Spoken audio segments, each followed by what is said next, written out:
She woke up that morning with the same familiar weight pressing down on her chest, not just from her body, but from something deeper.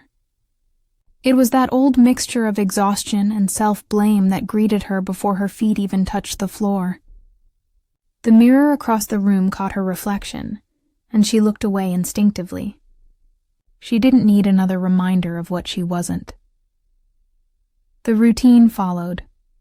The clothes that no longer fit right, the forced smile in the kitchen, the quiet effort to act normal for the sake of her family. The difficulties of a woman's life aren't always dramatic.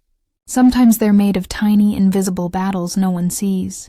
As she poured her coffee, she wondered how many more mornings she could do this, pretending to be okay, pretending to care.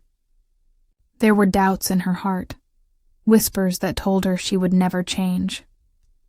Still, somewhere in the quiet, she felt a pull. Faint, almost unnoticeable, but enough to keep her from giving up. The house was still when she stood before the mirror again. For once she didn't turn away. She just looked, not with disgust this time, but with something closer to curiosity. The silence between her thoughts felt different, heavier but strangely calm. It reminded her of the stillness she'd read about somewhere, a kind of inner quiet that asks for nothing but presence. That moment didn't solve anything, but it cracked something open. Maybe redemption didn't come all at once. Maybe it arrived like this, softly, through the smallest changes in how we see ourselves. She lifted her hand and brushed her hair aside, noticing her own reflection with a gentleness she hadn't felt in years. It wasn't approval, but it was the beginning of something, a flicker of contrition that didn't hurt as much as it used to. She went to make breakfast for her family, and the light coming through the window felt warmer than usual. The air smelled of toast and soap, and something else she couldn't quite name. Her children's laughter spilled through the hallway, messy, loud, beautiful. She watched them for a moment and felt the tightness in her chest loosen just a little. The rhythm of the morning, the plates, the voices, the crumbs on the table, it all felt oddly sacred. For once, she wasn't rushing to hide from herself. The difficulties of a woman don't disappear, but sometimes they shift, like clouds letting in a glimpse of blue. That small sense of calm stayed with her, fragile but real. Later that day, she caught herself comparing again, scrolling through pictures of people who seemed to have everything she didn't. The doubts returned, whispering that she'd always fall short. But then she remembered the silence from earlier, the strange comfort that had brushed against her heart. She put the phone down and walked outside, letting the air hit her face. The world felt larger than her thoughts, and that simple awareness felt like a kind of mercy. Maybe this was what it meant to start over. Not through control or punishment, but through slowing down, through noticing the life that still pulsed quietly around her. The redemption she longed for wasn't somewhere out there. It was already forming, quietly, beneath the surface of her pain. When night came, she sat by the window and turned off the lights. The room was wrapped in stillness, and for the first time in a long while, it didn't feel like emptiness. It felt like waiting. She didn't know for what. Maybe for strength, or clarity, or simply rest. The day had been ordinary, even clumsy, yet something about it felt different. She realized she had made it through without collapsing, without despising herself. That was enough. The silence of the room seemed to breathe with her, slow, steady, alive. She closed her eyes and let it hold her, as if something unseen was mending what the years had quietly broken. He was still asleep when she walked back into the bedroom. The soft rhythm of his breathing filled the space, steady and unaware. She stood in the doorway for a long time, staring at the man she'd shared years, laughter, and arguments with. There had been love once, and maybe it was still there, buried somewhere beneath the weight of their shared difficulties. The life of a woman often feels like a constant negotiation between patience and exhaustion, between what she gives and what she silently loses. She didn't resent him exactly, but there was something hollow between them now, something neither of them could name. She sat at the edge of the bed, hands resting on her knees, and let the silence stretch. It wasn't anger she felt. It wasn't even sadness. It was something softer, something closer to surrender. That kind of stillness can be frightening, but it also carries truth. When he finally stirred, she didn't speak. She just watched as he turned over, murmured something in his sleep, and drifted back again. Once she might have shaken him awake, demanded attention, affection, a sign that he saw her. But that morning she didn't need it. There was something different inside her now, a quiet shift she couldn't explain. It wasn't strength exactly, but it wasn't weakness either. Maybe it was contrition, the kind that doesn't grovel but simply accepts what is. She realized she couldn't change him or anyone by force. All she could do was learn to live honestly, to let go of the need to control everything. Redemption, she thought, might just begin with that. The courage to face the world without constantly fighting it. She walked to the window and opened it slightly. The air was cool and smelled faintly of rain. Outside, the neighborhood was waking up. Cars passing, dogs barking, children shouting as they left for school. Everything moved as usual, and yet it all looked different to her now. She noticed how the light caught on the glass, how the sound of life below didn't feel intrusive anymore, but comforting. It was strange how clarity could arrive without warning, how doubts that once felt endless could suddenly feel small. She realized the world wasn't conspiring against her. It was simply moving forward, indifferent but open, always waiting for her to join it again. By the time he woke up for real, she was in the kitchen. The smell of toast filled the air again. The same breakfast, the same table, but not the same woman. She wasn't chasing the feeling of control anymore.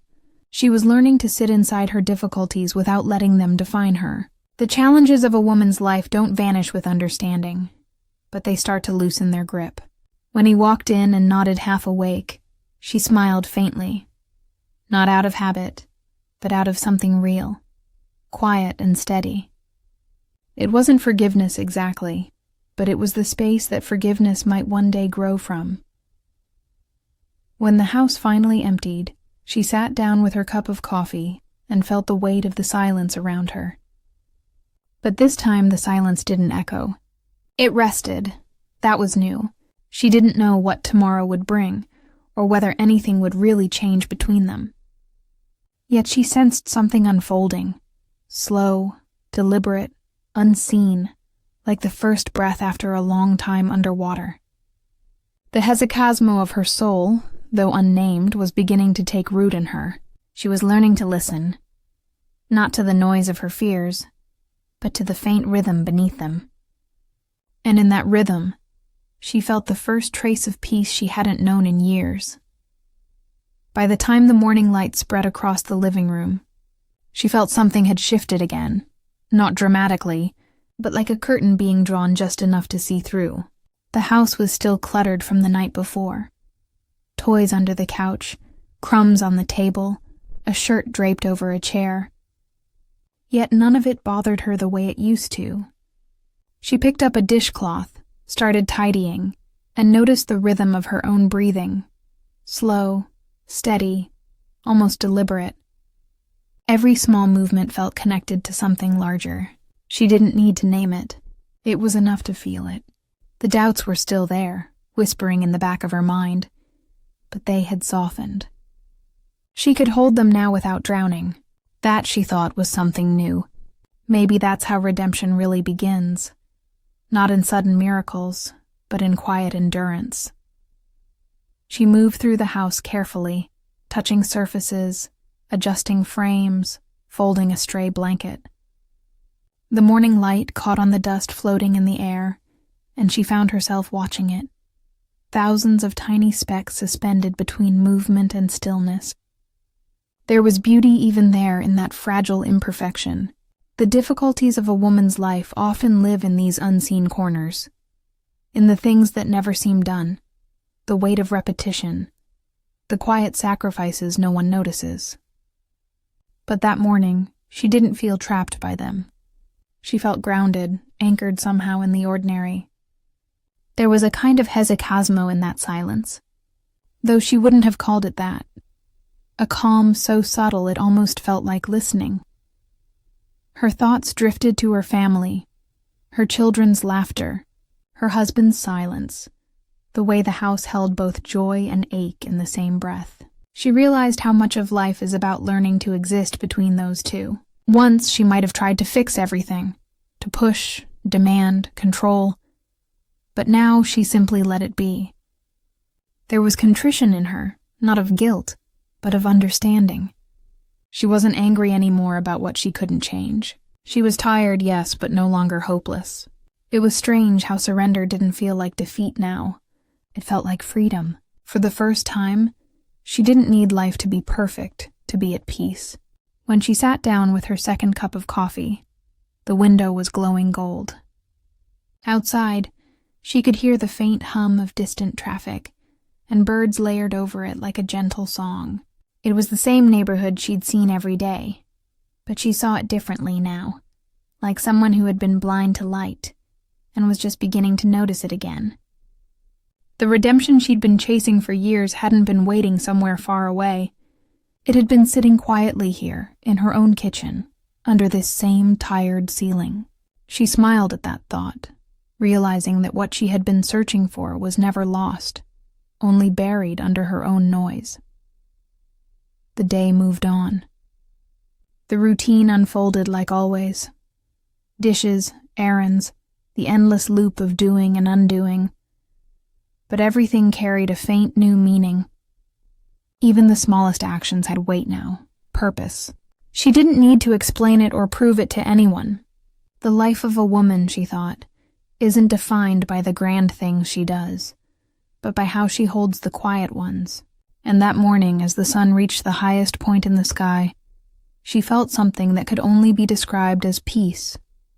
Fragile, fleeting, but entirely real.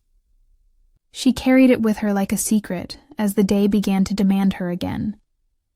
By mid-afternoon, the house had fallen into that soft silence that comes only when everyone's gone. She didn't turn on the TV or fill it with music the way she used to. The quiet no longer felt like an enemy. It wrapped around her, warm and heavy, like a blanket that had waited too long to be used. She sat by the window, a half-finished cup of coffee cooling beside her, and watched the light move across the floor. The day had its usual rhythm. Cars passing, a dog barking, a neighbor mowing his lawn. But inside, something slower was unfolding. The difficulties of a woman's life had always felt like noise. Now they were lessons in stillness. She didn't need to rush through them. There was a strange comfort in simply existing, in letting the world go on without needing to keep up. She noticed small things. The hum of the refrigerator, the creak of the chair when she shifted her weight, the faint smell of detergent from the morning laundry. Ordinary things, but they anchored her. For years she'd chased meaning in big gestures, new diets, new routines, new promises to herself. None of them lasted. This, however, felt solid in a way she couldn't explain. She thought of how redemption might look, not as a shining finish line, but as these unremarkable moments that slowly knit a life back together. The contrition she once feared had softened into a quiet humility. She could admit her flaws without drowning in them. The hesychasmo she was learning, that slow breathing, that silent listening, didn't belong to monasteries alone. It was right here, in her kitchen, between the ticking of the clock and the beating of her heart. When her family came home later, she didn't brace herself the way she used to. The house filled with the usual chaos. Shoes kicked off, voices overlapping, laughter mixed with complaints. And yet it didn't shake her. She moved through it like someone who had found her footing again. The life of a woman, she thought, is measured not by how quiet her world is, but by how calm her spirit stays when the noise returns. She smiled when her youngest handed her a crayon drawing, the paper smudged and bright. Something in that gesture, so small, so pure, felt like proof that she was still capable of joy. The doubts that used to crowd her thoughts still came, but now they passed through, like clouds that no longer blocked the sun. That evening, when everything finally settled, she folded laundry while the sky outside turned violet. The light from the street lamps flickered through the curtains, soft and golden. She thought about how much she'd changed, not in size or shape, but in the way she carried herself. The difficulties hadn't vanished. They had simply lost their power to define her. She felt lighter, even as her body stayed the same. In that moment, she realized the real transformation was happening somewhere deeper, in how she could forgive herself for being human. The redemption she once imagined as a miracle had arrived quietly, disguised as ordinary peace. As night fell, she lingered a moment before turning off the light. The room smelled of clean clothes and warm air.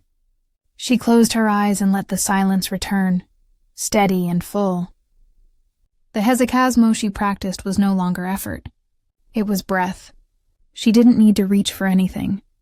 Everything she had been searching for, acceptance, clarity, purpose, was already here, woven into the fabric of her simple, imperfect life. The day had been like any other, yet it ended with a stillness that felt sacred. When evening came, she didn't rush to finish chores or fill the silence with noise. The house glowed softly under the kitchen light, the last bit of warmth slipping in through the window. She moved slowly, almost carefully, as if the day deserved a gentle ending. Her reflection in the glass caught her off guard, not because it had changed, but because she no longer flinched at it. There were still lines on her face, the same softness around her body that had once filled her with shame, but they no longer felt like flaws. They were proof of life lived, of difficulties faced, of love given, of endurance quietly maintained. The redemption she had longed for wasn't about escape. It was about seeing what was already there and knowing it was enough. She sat down, the air still holding the faint scent of dinner and soap. Her husband was in the next room talking to the kids, his laughter mixing with theirs. She listened without joining in, simply absorbing the sound. For years she'd thought peace would come when everything around her finally settled, when the noise stopped, when the world lined up neatly with her hopes. But now she understood it didn't work that way. Peace was this, the ability to breathe inside the noise, to be still without retreating. The life of a woman was never meant to be easy. It was meant to be real, textured, filled with both ache and light, and in that mixture, she found something resembling joy. When she finally went to her room, the night air felt cool against her skin. She opened the window slightly and stood there, listening to the quiet pulse of the neighborhood. A dog barking, a car door shutting, distant laughter fading down the street. Everything felt so alive. There was contrition still, but it had changed shape. It no longer accused her. It softened her. She could admit her past, her doubts, her failures, and still belong to the world. The hesychasmo she had stumbled into was now part of her rhythm, a silence that lived between moments, not as absence, but as presence. She turned off the lamp and lay down, the sheets crisp and cool. Her thoughts didn't spiral the way they once did. They floated, light and harmless. Tomorrow would come with its share of difficulties, meals to cook, bills to pay, mirrors to face. But tonight, she didn't dread it. The redemption she'd been searching for had never been about changing her body or fixing her life. It was about coming home to herself, about learning to live with tenderness where she once carried judgment. As she closed her eyes, The stillness wrapped around her once more. Deep, quiet, alive. It wasn't victory, but it was peace. And for the first time in years, that was more than enough.